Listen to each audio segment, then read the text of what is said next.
Perkenalkan, saya Ayu Sofia, Prodi Hubungan Masyarakat, Fakultas Ilmu Komunikasi. Saya akan mempresentasikan tentang alasan bahasa Indonesia di perguruan tinggi. Sebelum kita memasuki materi, kita harus paham dulu nih bahasa Indonesia itu apa. Bahasa Indonesia ialah bahasa Melayu yang kemudian dijadikan sebagai bahasa resmi bangsa Indonesia serta bahasa Persatuan Bahasa Indonesia. Pada awalnya diresmikan setelah proklamasi kemerdekaan Indonesia, yaitu 1 hari sesudahnya. Bahasa Indonesia berstatus menjadi bahasa kerja. Sejarah bahasa Indonesia. Bahasa Indonesia lahir pada 28 Oktober 1928. Pada saat itu, pemuda di pelosok Nusantara sedang berkumpul dalam rapat pemuda. Dalam rapat tersebut menghasilkan 3 ikrar yang diberi nama Sumpah Pemuda. Bahasa Indonesia berasal dari bahasa Melayu. Bahasa ini tumbuh dan berkembang dari bahasa Melayu yang zaman dulu sudah dipakai sebagai bahasa perhubungan dan perdagangan. Lama-kelamaan bahasa Melayu dipakai di wilayah Nusantara. Dalam perkembangannya, bahasa Melayu dipengaruhi oleh budaya di Nusantara. Alasan bahasa Indonesia di perguruan tinggi.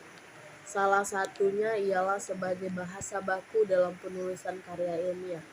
Penulisan karya ilmiah dianjurkan untuk menggunakan bahasa Indonesia yang baik dan benar.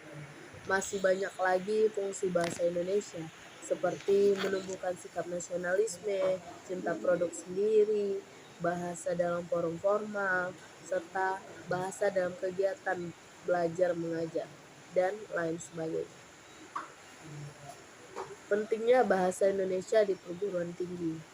Di perguruan tinggi, kita mempelajari bahasa Indonesia, diminta dan dituntut untuk mempertahankan bahasa Indonesia supaya tidak luntur oleh kalangan banyak pemuda dan pengaruh budaya asing yang cenderung mempengaruhi pikiran generasi muda.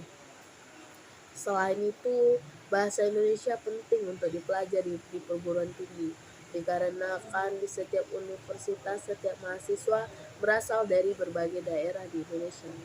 Kemudian bahasa Indonesia sebagai panduan untuk penyusunan dan penggunaan tata bahasa yang baik dan benar dalam komunikasi ilmiah seperti skripsi, tesis, disertai, dan lain-lain. Tujuan dan manfaat bahasa Indonesia yaitu menumbuhkan kesetiaan, menumbuhkan kebanggaan, menumbuhkan kesadaran, dan juga memiliki manfaat menumbuhkan sikap bahasa yang positif terhadap bahasa Indonesia yang menjadikan bahasa persatuan di berbagai bahasa dari tiap daerah di Indonesia. Nah, kesimpulan yang dapat kita ambil adalah terutama bagi kalangan mahasiswa yang dituntut untuk selalu berkarya, baik berbentuk tulis maupun non-tulisan. Akan tetapi dalam dunia tulis-menulis, di kalangan mahasiswa masih banyak kerancuan-kerancuan yang menyimpang dari kaidah penulisan dalam tulisan-tulisan. Apalagi budaya menulis yang sesuai kaidah EYD sudah mulai terlupakan akibat kemajuan teknologi dan informatika yang bersifat intens. Terima kasih, semoga bermanfaat.